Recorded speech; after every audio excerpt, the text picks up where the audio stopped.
Bonjour à tous et merci de nous rejoindre sur le www.radio.gina.info.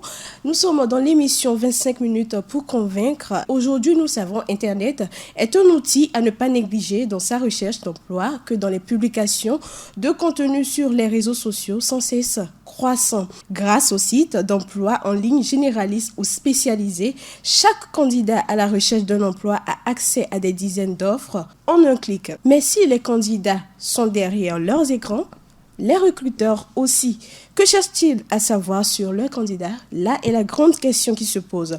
Grâce à Internet, en un clic, l'on peut se renseigner sur l'identité d'une personne. Il s'agit bien sûr d'une identité virtuelle qui prend aujourd'hui le nom d'identité numérique ou e-réputation. Quels peuvent être les avantages de l'identité numérique et quelles répercussions cela peut avoir sur les candidats? Nous en parlons dans votre émission aujourd'hui. Et pour cela, je suis sur ce plateau avec Ayewa Fadimatou, Community Manager. Bonjour madame. Bonjour. Merci d'avoir accepté notre invitation. Je vous en prie, c'est un plaisir. Ok. Le plaisir est également pour nous de vous recevoir dans les locaux de Gina Media. Alors, je suis Augustine Doumé. Merci à vous d'être en notre compagnie. La technique est assurée par Rémi Hongpati. La première question que nous pouvons vous poser ce matin, c'est qu'est-ce que les réseaux sociaux? Alors, les réseaux sociaux, c'est cet ensemble de plateformes variant selon les objectifs, parce qu'il y en a une multitude.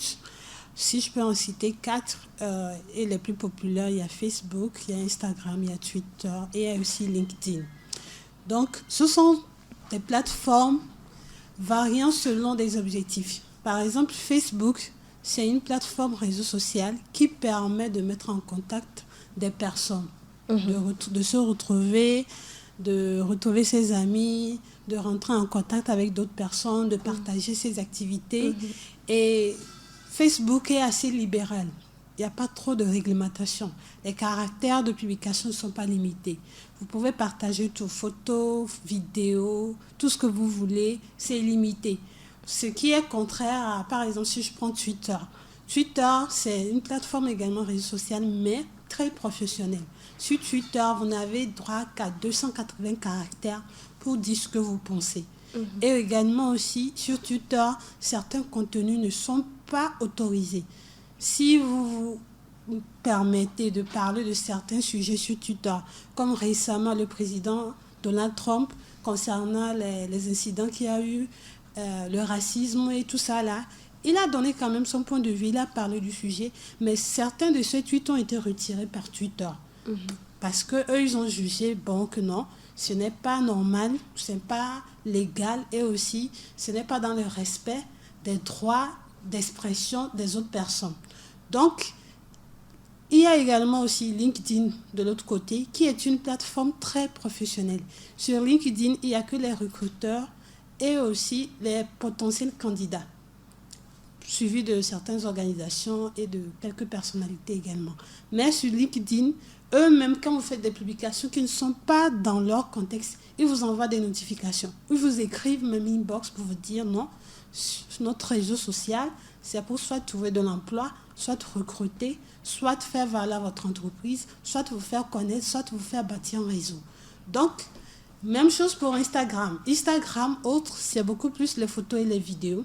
Et donc, c'est un réseau social aussi assez libéral, vu qu'il est très allié à Facebook, aussi libéral également, qui vous permet de partager votre quotidien, le quotidien de votre entreprise. Si vous avez une entreprise qui fait dans la restauration, par exemple, les plats, tout ça là, de partager ça de manière libérale sur Instagram également. Donc, les réseaux sociaux sont toutes ces plateformes-là réunies.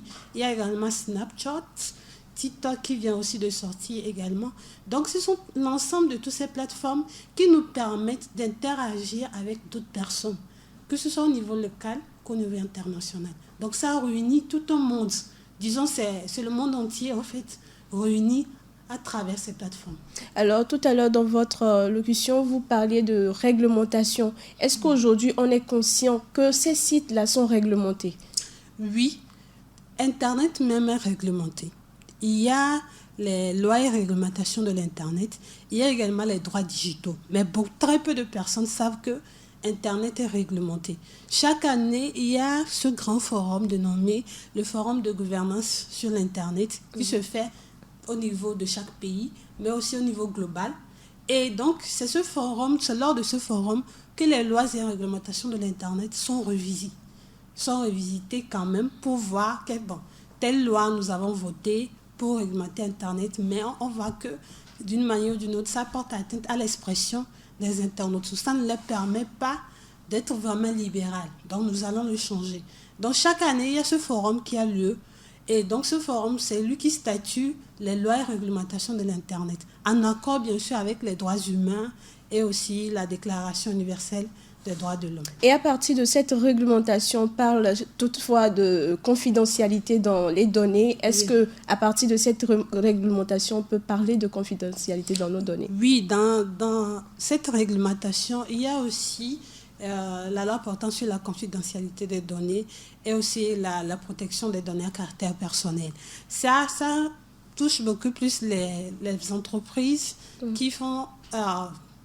bref, qui gagnent principalement leur vie sur Internet, qui ont des sites d'e-commerce, des médias en ligne et tout.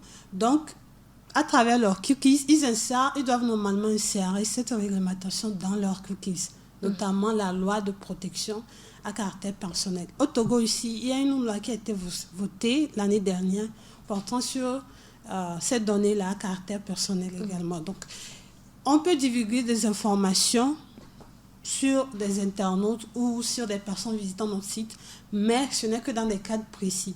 Par exemple, c'est dans le cadre où la personne est sous le coup de la loi, la justice voudrait avoir accès à d'autres informations pour poursuivre l'enquête, que là, vous êtes obligé de donner accès à ces informations, à la justice, aux autorités compétentes. Mais même dans ce cas aussi, il faut vraiment que même le ministère de la Justice vous cède une autorisation avant de pouvoir le faire. Donc, les données aujourd'hui sur Internet, il y a beaucoup qui sont victimes de piraterie, d'usurpation d'identité et tout, parce que la plupart ignorent leurs droits digitaux. Nous avons des droits humains, nous avons des droits digitaux, nos droits sur Internet. Donc, beaucoup ignorent qu'ils ont des droits sur Internet, qu'ils ont le droit de réclamer, par exemple, quand vous faites un achat en ligne et que vous n'êtes pas livré à temps ou que votre commande, vous n'entendez plus parler, ça disparaît. Vous avez le droit de réclamer, vous avez le droit d'aller porter plainte contre les responsables de ces sites en question ou contre la personne, disons, qui vous a donné le lien ou qui vous a dirigé pour vous dire non, c'est un bon site ou c'est moi qui gère, tu peux faire des achats, etc. Donc, beaucoup ignorent qu'ils ont des droits digitaux. Même les droits humains aussi, c'est pas tout le monde qui connaît quand même tous ces droits. Mais il y a également ces droits digitaux que beaucoup ignorent.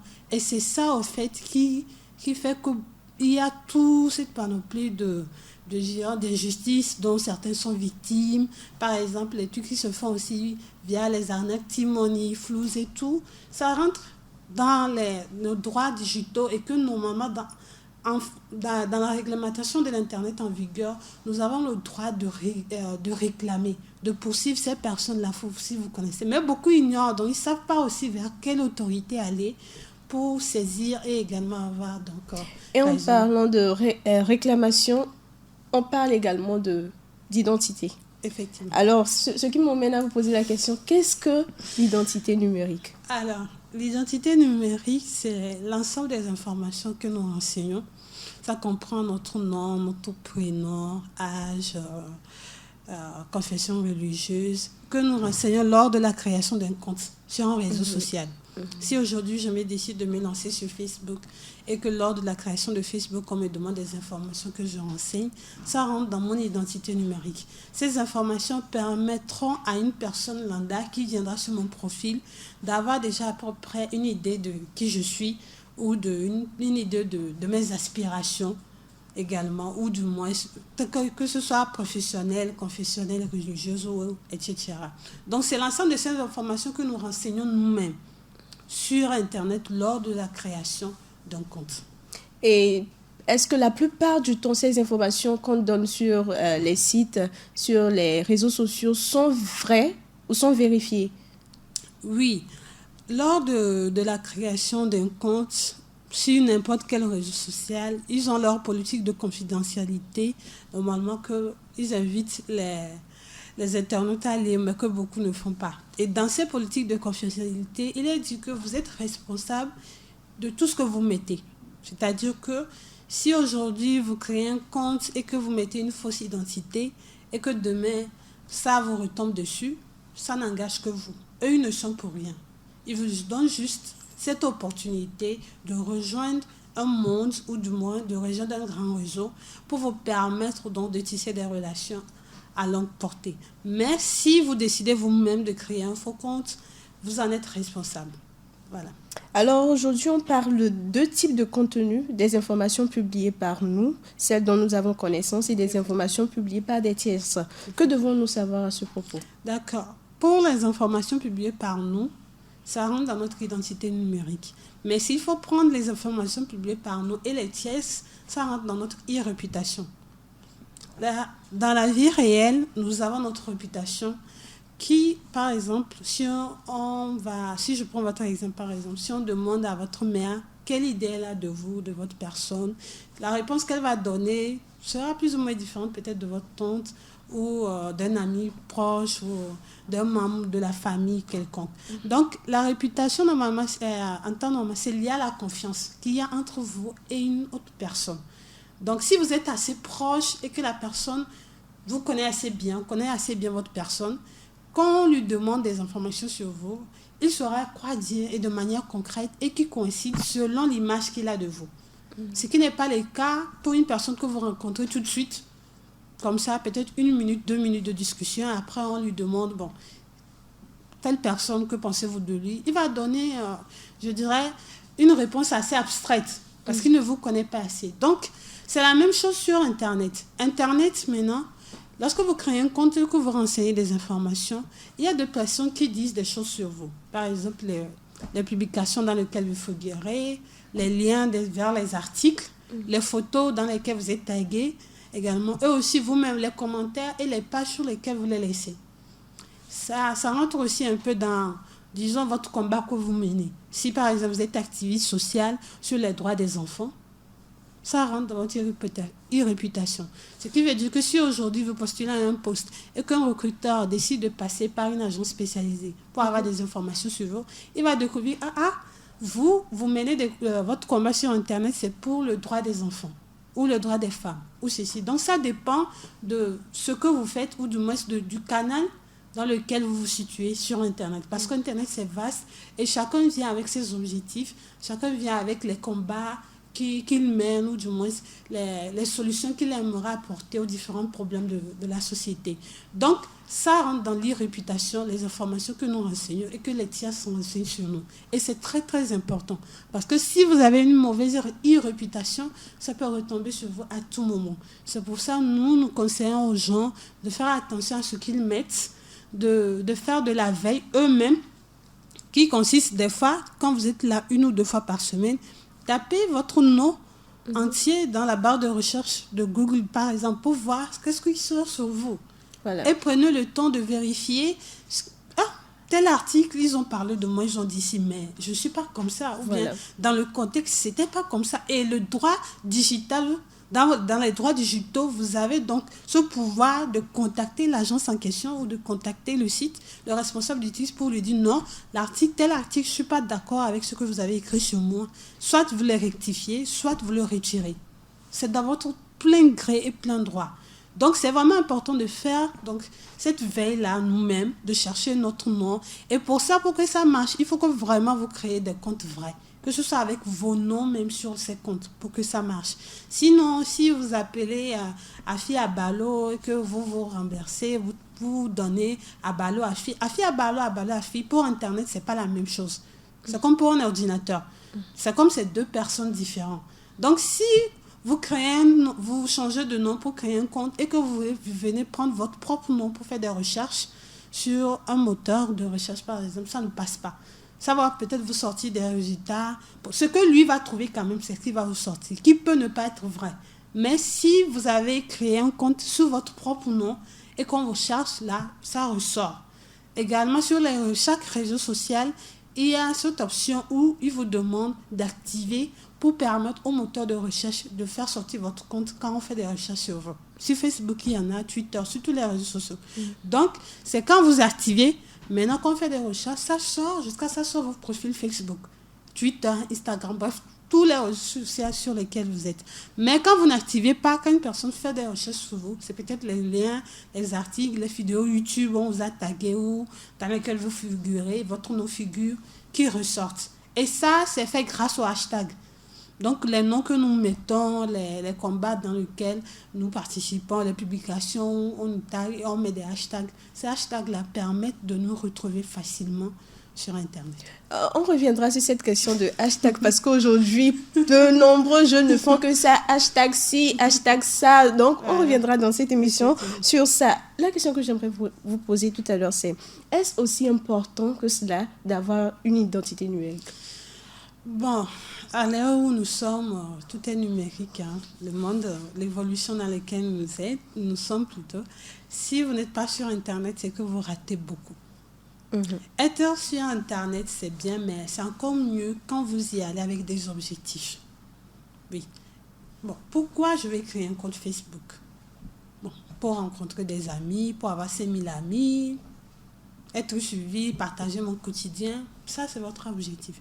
Une autre personne peut venir parce que non, il sait que sur Facebook, il peut gagner quelque chose. Ou son entreprise peut gagner de potentiels clients ou de potentiels partenaires. Donc, lui aussi, tout ce qu'il fera sera dans ce cadre.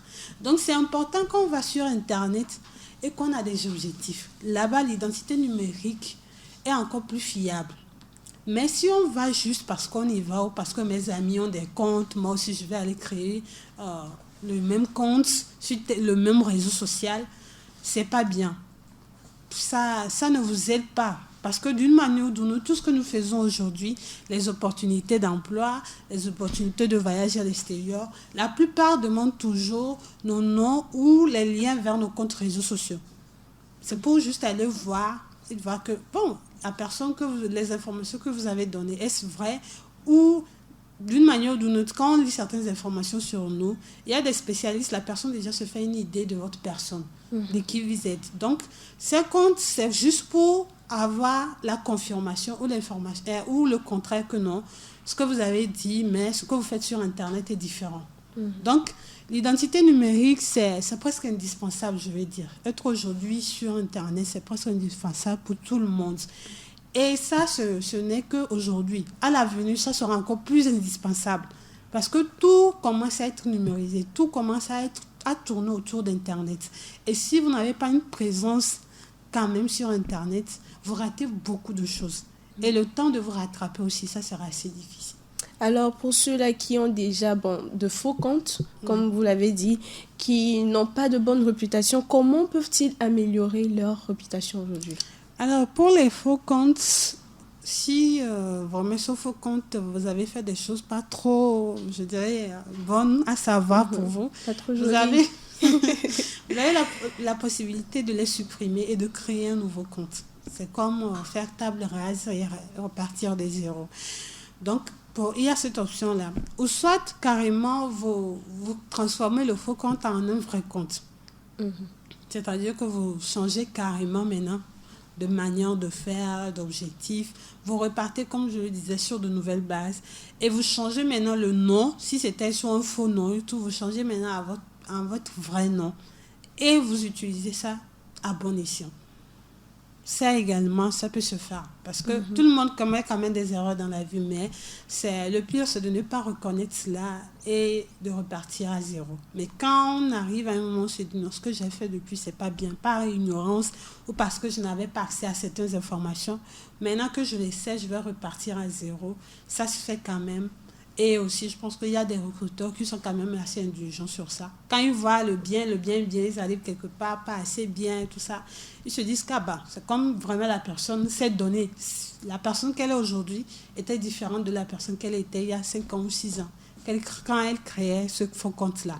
Donc, il faut vraiment avoir des objectifs, c'est ce que je disais. Ce n'est que ces objectifs-là qui vous permettront d'être à l'aise parce que vous savez ce que vous cherchez, vous savez où vous allez. Donc, vous n'êtes pas distrait. Vous ne voyez pas, par exemple, un ami poster 10 photos par jour. Vous vous demandez, bon, moi, je suis là, je n'ai que 50 amis. Lui, il a 1000 amis, il a 1000 likes. Moi, je suis là, mais qu'est-ce que je fais? Moi aussi, je vais commencer. Non.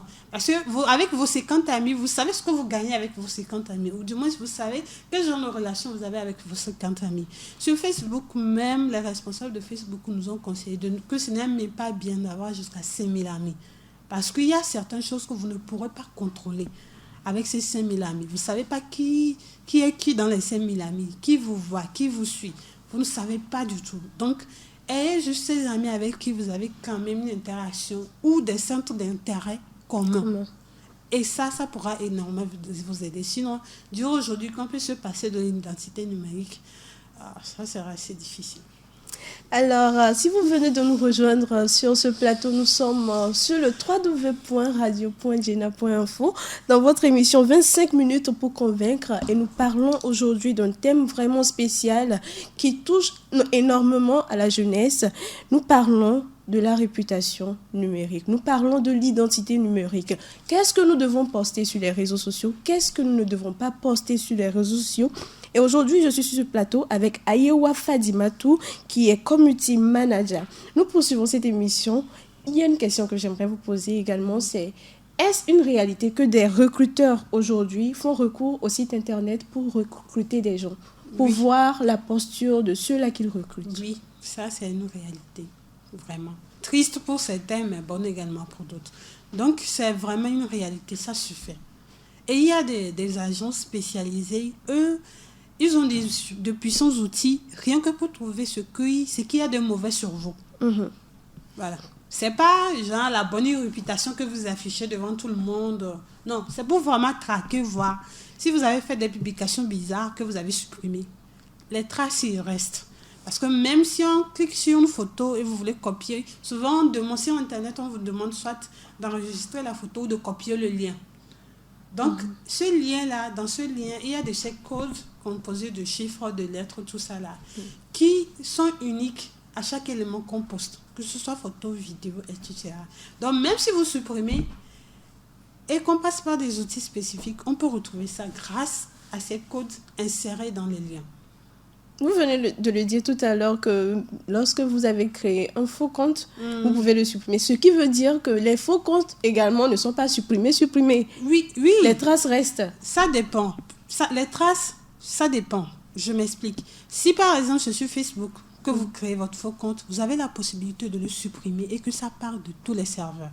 Mais le risque, c'est qu'au moment où vous utilisez le faux compte, c'est possible que d'autres personnes aient publié de nouveau ou ont relayé plutôt vos publications, ont enregistré ces photos-là ou ces informations-là que vous avez donc publiées comme ça. Et donc, ça peut supprimer ce que vous avez mis, mais ça ne supprime pas ce que eux ils ont à leur niveau, ce qu'ils ont partagé. Voilà. Donc, et à travers donc ces agences-là dont je dis, ils peuvent retrouver ces publications-là ou ces photos-là qui ont été sauvegardées par d'autres personnes, ces captures d'écran qui ont été faites et qui après vont ressortir dans des articles, sur d'autres sites pour dire « Ah, telle personne, il y a de cela 5 ans, aujourd'hui, elle se dit militante des droits, mais il y a 5 ans, c'est elle qui est dénigrée. Voilà les preuves. » Donc, c'est à peu près cela en fait. Donc, on peut supprimer nous-mêmes, ça part, mais les personnes qui ont enregistré chez eux, ça demeure. Comment s'y prendre pour supprimer les mauvais contenus mis en ligne? Le plus souvent, où ces mauvais comptes, vous parlez de mauvais comptes, la suppression et tout ça, quelqu'un va se demander comment je vais faire maintenant. J'ai déjà gâché ma réputation, j'ai déjà tout foiré, comment je vais m'y prendre maintenant pour corriger mes erreurs? Alors, il y a 2 façons. La première, c'est que vous supprimez vous-même ces publications ou vous les masquez sur votre journal. De manière à ce que quand une personne vient, elle ne le voit pas. Donc, vous masquez tout ou vous supprimez tout sur votre compte. Et maintenant, vous repartez à zéro. Ou carrément, vous rentrez dans les paramètres. Sur chaque réseau social, il y a ça. Dans les paramètres et surtout au niveau de la confidentialité, il y a supprimons mon compte, mais de connecter, supprimer mon compte, etc. Donc, là, vous pourrez supprimer carrément le compte et vous recréez un autre compte pour repartir à zéro également. Donc, soit vous masquez toutes ces publications ou vous les supprimez sur votre journal. Vous gardez le compte, mais vous le changez en un nouveau compte que vous utilisez de nouveau. Ou soit vous supprimez l'ancien compte avec tous vos amis, toutes vos publications, toutes vos données, tout, et vous créez un autre pour repartir à zéro également. Alors, suis-je capable de savoir qui consulte mes comptes sociaux? Alors, pour ça, jusqu'à présent, les réseaux sociaux, ils font quand même des efforts chacun de leur côté, mais ils ne veulent pas vraiment donner cet accès, cette information-là. Sur Facebook, par exemple, Facebook, ils ne divulguent pas.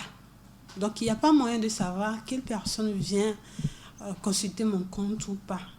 Mais quand même, j'ai fait des recherches sur Internet et c'est possible de le faire en allant dans le code source. Quand vous allez sur n'importe quelle page, quand vous faites CTRL-U, vous tombez sur le code source de la page.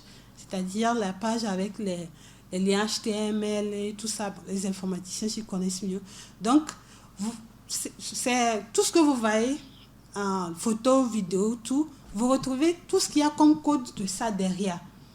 Et donc, quand dans cette partie, vous arrivez à rentrer dans les paramètres, il y a ce code caché qui vous dit, vous permet donc de savoir qui est venu visiter mon compte ou qui a consulté mon compte.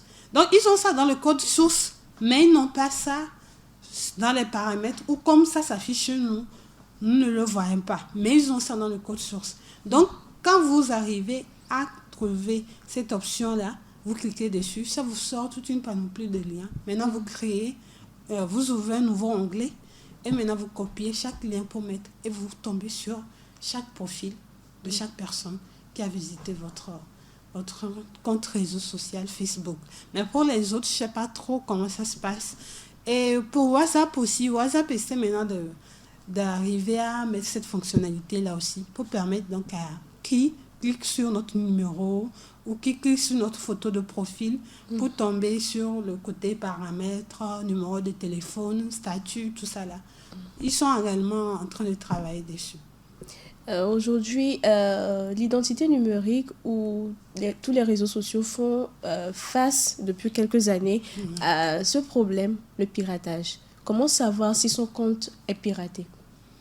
Alors, pour savoir si son compte est piraté, c'est très facile. Soit vous-même, vous en avez écho ou vous le découvrez par vous-même. C'est-à-dire que vous rentrez dans votre compte, vous vous rendez compte qu'il y a beaucoup de choses qui ont changé. Si vous avez l'habitude de rentrer et de ne pas rester seulement dans le fil d'actualité, mais d'aller sur votre journal pour voir, est-ce que mes publications que j'ai faites dernièrement, c'est eux qui y sont toujours ou pas. Donc, quand vous êtes piraté, la personne, quand il prend votre compte, c'est pour faire quelque chose. En tout cas, les pirates ne piratent pas pour rien. Soit ils piratent votre compte parce que vous avez des informations assez importantes qu'ils recherchent et donc il arrive à soustraire ces informations, ou soit c'est pour prendre possession de votre compte pour anarquer ou voler des personnes proches à vous. Donc vous allez vous rendre compte peut-être qu'on a envoyé des messages à vos amis comme quoi vous êtes dans une situation assez délicate, vous avez besoin d'une telle somme parce que votre maman est malade, ceci, des personnes assez proches de vous. Du moins, parce qu'il y a ces applications qui permettent de connaître ces liens-là, qui permettent de découvrir avec qui vous êtes proche sur Internet ou du moins sur un réseau social. Ça dépend. Et ça se fait avec l'interaction que vous avez, les publications. Si la personne vous tag vraiment souvent, si vous vous affichez trop souvent dans ces photos, c'est que d'une manière ou d'une autre, l'intelligence artificielle derrière ces réseaux sociaux se dit que c'est parce que vous êtes assez proche que vous avez cette interactivité plus souvent. Donc, il peut envoyer des messages à ces personnes-là. Donc, pour leur dire ceci. Et si ce sont des personnes vraiment qui ne cherchent pas aussi à vérifier si c'est vraiment le cas et qui ont confiance en vous, ils vont faire le transfert. Ils leur donnent tel numéro. Bon, faites le transfert sur tel numéro, ceci ou cela, ou envoyez par Western Union sur tel nom, etc. Donc, les pirates, ou soit ils prennent, mais ils vous bloquent accès à vous-même. C'est-à-dire qu'ils prennent accès à votre compte, mais ils changent le mot de passe. Vous n'arrivez plus à avoir accès à votre compte vous-même. C'est là-bas que vous saurez que votre compte est piraté. Mais quand vous passez par le compte d'une autre personne et que vous tombez sur votre profil, vous allez voir qu'il y a toujours des publications, de nouvelles publications qui sont faites, mais pas par vous. mais par une autre personne. Donc ça prouve que c'est la personne-là, le pirate, qui est en train de gérer votre compte à votre place. Qui gère le compte à notre place. Voilà. Alors, je parlais des hashtags. Voilà. Pour terminer brièvement, nous allons parler de ces hashtags-là. Comment employer les hashtags et à quel moment? D'accord. Alors, les hashtags, ça a été créé parce que ce sont des mots-clés, comme on aime les appeler. Ce sont des mots-clés qui permettent de tomber sur des contenus en concordance avec ce que nous cherchons.